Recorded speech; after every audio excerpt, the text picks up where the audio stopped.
Hey Val, so I promised Tracy I won't give you a shot of her in her robe, but we're just kidding. There she is. Not she that looks she cute in hasn't her seen robe. it already. We're in your yard. We've got Clancy back here and Noodles. There she is. Noodles! Noodles, do you know your name? Good girl! Here comes Noodles! Hi, good girl. What a good recall. We worked a little bit with Noodles and Moku on leashes, and Clancy, helping them meet each other because she was a little bit insecure, a little bit sort of possessive of Tracy on the leash. Moku, I couldn't record that because I could barely control Moku, and I was using a different kind of collar, not the chest harness, so he seems to just be getting stronger and stronger. But anyway, now we have them all in the yard to socialize, and they're all kind of just wandering around doing their own thing. Clancy's probably looking for an exit. Anyway, that's what we're up to. Good, they're finally interacting. Good boy, Clance. Oh, okay. Good girl. I wasn't recording, but before Noodles almost got steamrolled by Moku, and she grumped at him a little bit, and then he goes, okay, and he now is respecting her boundaries. He said, I know you. You're my buddy. Clancy buddy. Go get him, Moku.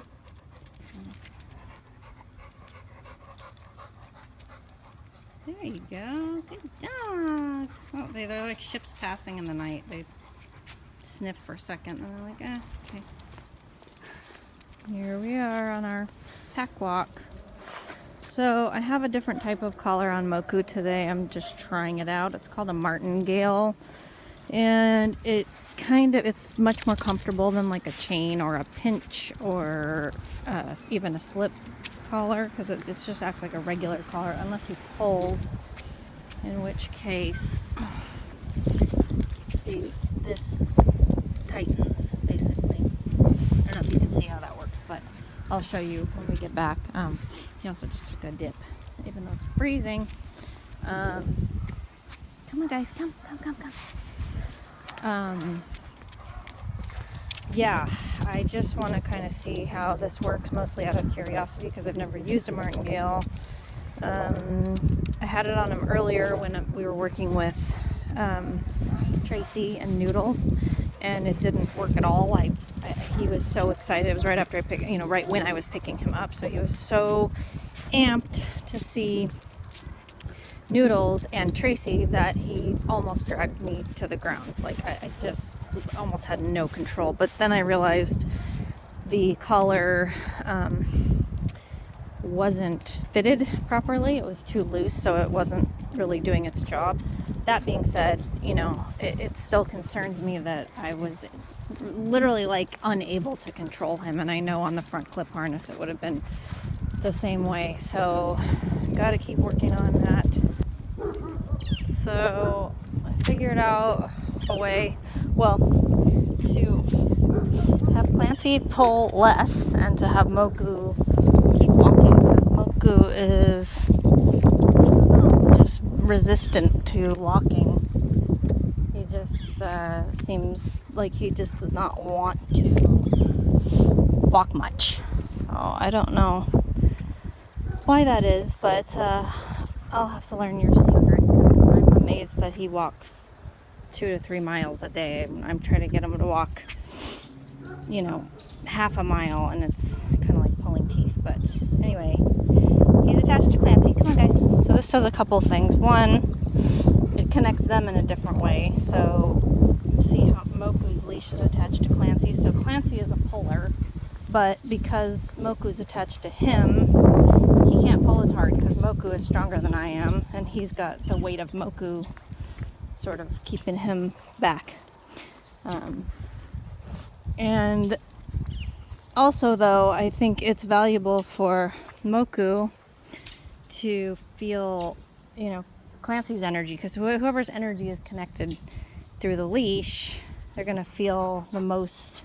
He's obviously going to feel both of our energy because we're all connected, and we're all on the walk together, but just different. So we just passed a woman with 2 German Shepherds and a baby stroller, and Moku didn't really react. So I don't know. That was very different. So I don't know if that was somehow because he's attached to Clancy, or what. The only problem is sometimes we get a little tangled.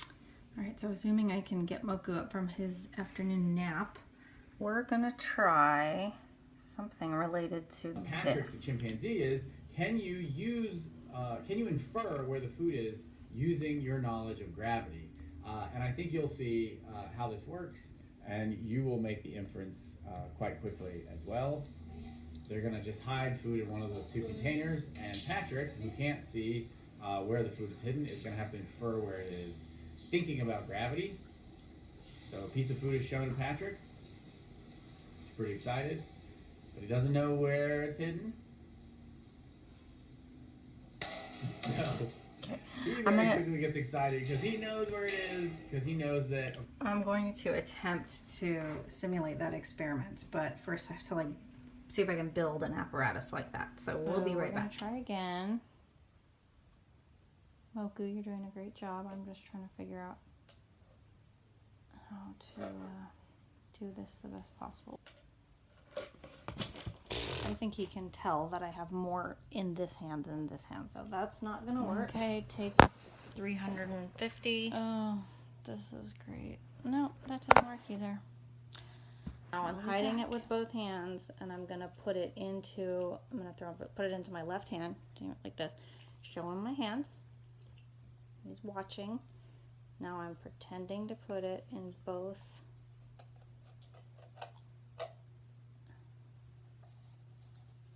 Okay, find it. Okay, yay, we had a successful trial. Now, he didn't get it. But that doesn't mean the trial wasn't successful. It means that we got one data point there, that he did not choose the right side. So I'm going to show him that it was in there, but I'm not going to give it to him because that's what I'm guessing the cognition people would say to do.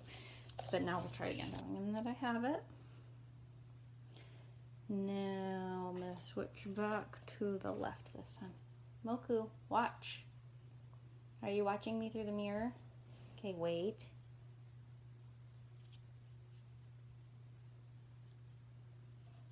He's watching my right hand very pointedly. But he's going to hear it. Unless I talk so loud that he can't hear anything.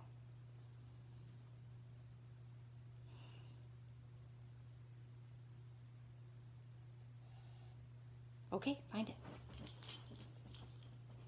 Good, you got it. Look, you got it. Okay, find it. Now that time he definitely, good job. That time he looked right at the right cup, and then when I released him, he came to it. Now, by this point, I mean, he might recognize that the cup that's on the floor is the one that has the food in it because he's now seen that a few times. Even still, it means he's learned something, which is that the cup that's, on the floor as opposed to the one that's raised up is the one that has the treat in it. So we'll try 2 more trials so that we'll get 6. All right, this is trial number 6, and it's going in the right cup.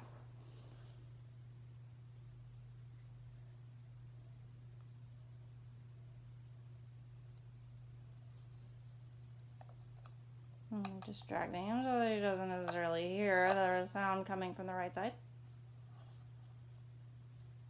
Okay, find it. Good job.